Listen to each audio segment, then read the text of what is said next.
টুকুস, ঘরে এত জায়গা থাকতে, বিছানা থাকতে, সোফা থাকতে, সে নানা কাজ করতেছে। এই যে নানার কোলের মধ্যে শুয়ে ঝুলে, এই যে ঝুলে দেখেন ঠ্যাং ট্যাং পড়ে গেছে ঝুলে, এই যে ঠ্যাং ঝুলে পড়ে যাচ্ছে, তারপরেও আঁকড়ে ধরে শুয়ে আছে।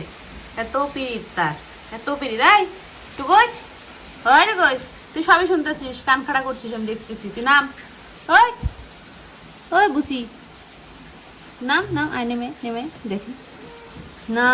বলবে একবারে বলবে না তো এখানে এসে থাকতে হবে কিছুর জন্য। পড়ে গেলে তো পড়ে গেলি, তোর ঠ্যাং একটা পড়ে গেছে, এই যে ঠ্যাং একটা পড়ে গেছে, দেখছিস কি একটা অবস্থা। মানে ওর এখানেই শুয়ে থাকতে হবে, আর কোথাও জায়গা নেই, ঘরের আর কোথাও জায়গা নাই। নানার কোলের মধ্যে বসে বসে সে 2-3 ঘন্টা হয়েছে শুয়ে আছে। ওই তো কুলানি।